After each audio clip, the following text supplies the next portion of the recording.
Hello दोस्तों, स्वागत है आपका हमारी इस नई वीडियो में। आप देख रहे हैं आपका अपना यूट्यूब चैनल अप्रेंटिसशिप गाइड, जिसमें है ऑल अबाउट अप्रेंटिसशिप ट्रेनिंग। दोस्तों आज के वीडियो में हम बात करेंगे अप्रेंटिस ट्रेनिंग से जुड़ी एक इम्पोर्टेंट टॉपिक पे। जी हाँ दोस्तों, हालांकि ये टॉपिक देखने में बहुत छोटा लगता है, लेकिन बहुत सारे कैंडिडेट इस परेशानी से गुजर रहे हैं। तो दोस्तों मेरे पास भी कुछ कैंडिडेट्स के ऐसे कमेंट्स आ रहे हैं, तो मैंने सोचा कि सभी के लिए एक सेपरेट वीडियो बनाया जाए। दोस्तों इस वीडियो में हम बात करेंगे कि यदि किसी कैंडिडेट उसका अप्रेंटिसशिप का जो कॉन्ट्रैक्ट जनरेट होता है वो कैंसिल हो जाए या एक्सपायर्ड हो जाए या टर्मिनेट हो जाए, तो कैंडिडेट को क्या करना चाहिए और इन तीनों में क्या फर्क है। दोस्तों सबसे पहले तो ये समझना जरूरी है कि तीनों ही प्रकार के ऑप्शन क्या एक ही है या तीनों अलग अलग। हालांकि तीनों ही जो ऑप्शन है वो अप्रेंटिस ट्रेनिंग से यहाँ से जुड़े हैं। कॉन्ट्रैक्ट वो कैंसिल भी होता है, एक्सपायर्ड भी होता है और टर्मिनेट भी होता है। तो तीनों की क्या क्या यूटिलिटी है और इसके पीछे क्या कारण है, तीनों ऑप्शन कब कब काम में लिए जाते हैं। यदि किसी कैंडिडेट का कॉन्ट्रैक्ट टर्मिनेट हो गया है,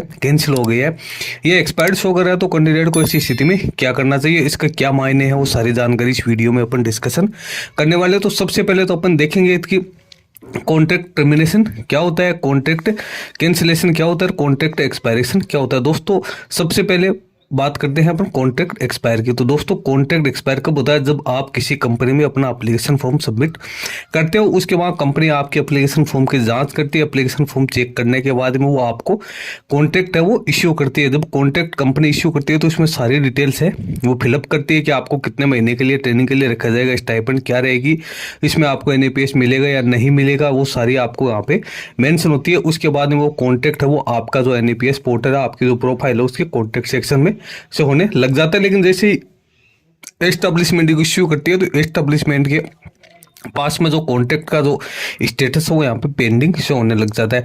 अब जो ये पेंडिंग होता है ये टेम्परेरी कॉन्ट्रैक्ट होता है, यानी जब तक कैंडिडेट इसको एक्सेप्ट नहीं करता है तब तक ये टेम्परेरी ही शो होता है। जो टेम्परेरी जो कॉन्ट्रैक्ट होता है उसकी वैलिडिटी मैक्सिमम 14 दिन यहाँ पे रखी गई, यानी विद इन 14 डेज आपको उसको एक्सेप्ट करना जरूरी है। अब यदि किसी कंपनी ने किसी कैंडिडेट को कॉन्ट्रैक्ट इश्यू कर दिया तो जिस डेट से कॉन्ट्रैक्ट इश्यू है उसके 14 दिन के अंदर यदि कैंडिडेट उस पर कोई रेस्पॉन्स नहीं करता है, कैंडिडेट के पास में यहाँ पे 2 ऑप्शन होते हैं, या तो रिजेक्ट का होता है, यदि कैंडिडेट को उसका कंपनी का ऑफर है वो एक्सेप्टेबल नहीं है तो उसको रिजेक्ट कर सकते हैं, या कैंडिडेट को लगता है कि नहीं उसे ये ज्वाइन करनी है अप्रेंटिस ट्रेनिंग, तो कैंडिडेट को इसके ऊपर साइन करने होते हैं। यदि कैंडिडेट इस पर कुछ भी नहीं करता है तो 14 दिन के बाद में कैंडिडेट का जो कॉन्ट्रैक्ट वो एक्सपायर हो जाता है। तो दोस्तों ये तो हो गया कॉन्ट्रैक्ट एक्सपायरेशन, और कॉन्ट्रैक्ट एक्सपायर होने के बाद में कैंडिडेट उसमें कुछ नहीं कर सकता है। अब यदि कैंडिडेट को दोबारा से कॉन्ट्रैक्ट की साइन करने हैं तो वो तब तक नहीं कर सकता जब तक कि जो संबंधित कंपनी है वो दोबारा से कॉन्ट्रैक्ट इश्यू नहीं करेगी, यानी कॉन्ट्रैक्ट एक्सपायर होने के बाद में दोबारा इश्यू करने का जो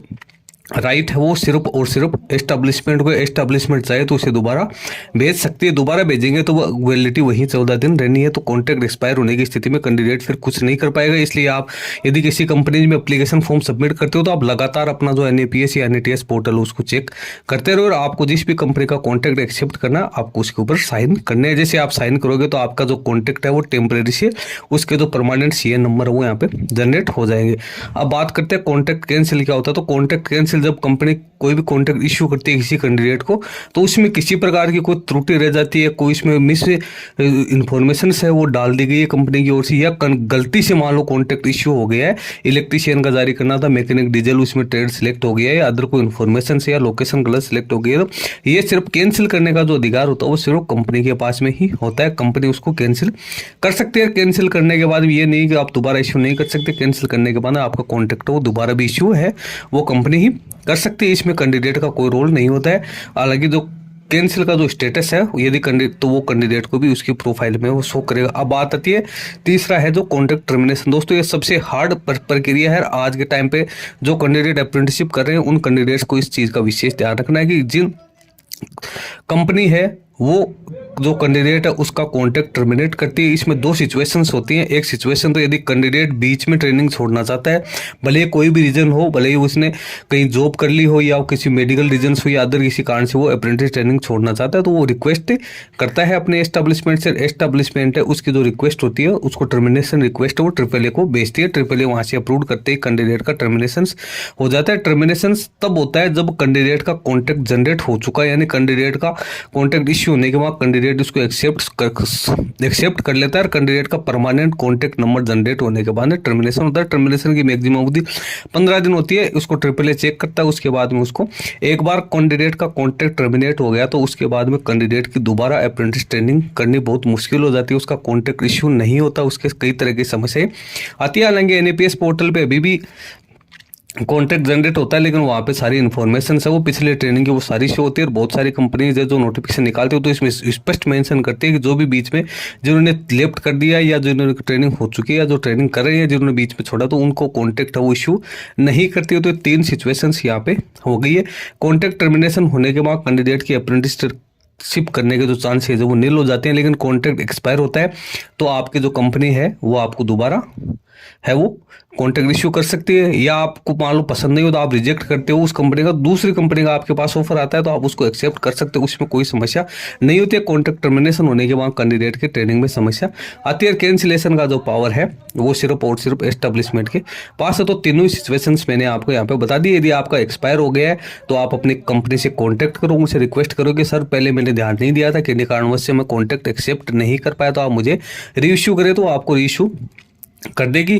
कैंसिल भी यदि आपका होता है तो इसमें आप कंपनी से जाके पूछ सकते हो कि सर किस वजह से मेरा जो कॉन्टैक्ट है वो कैंसिल किया गया। लेकिन टर्मिनेशन होता है तो उसके पीछे एक स्पष्ट वजह होती है, या तो कंपनी आपको नहीं रखना चाहती, आपको वो रेस्टिगेट कर रही है, उस स्थिति में आपका टर्मिनेशन होता है, या आप बीच में छोड़ के जा रहे हो तो उसी स्थिति में आपका जो टर्मिनेशन है वो अप्रूव होता है। तो तीनों प्रकार के सिचुएशंस में सिर्फ आप कैंडिडेट है वो खुद कुछ नहीं कर सकता है, इसमें कंपनी का जो रोल है वो इंपॉर्टेंट होता है। टर्मिनेशन में AAA है उसकी अप्रूवल जरूरी होती है, बाकी कैंसिलेशन में और एक्सपायर होने में किसी की वो अप्रूवल की जरूरत नहीं होती है। तो दोस्तों तीनों टॉपिक मैंने यहाँ पे क्लियर कर दिए। अब आपको इस पे से कौन सी समस्या आ रही है आप मुझे कमेंट करके बता सकते हैं, और आप आपकी जो भी आपकी कंपनी आप उसे कॉन्टैक्ट कर सकते हैं। इस वीडियो में इतना ही। वीडियो अच्छा लगे लाइक शेयर करना, क्वेरी हो कमेंट करके बताना। धन्यवाद।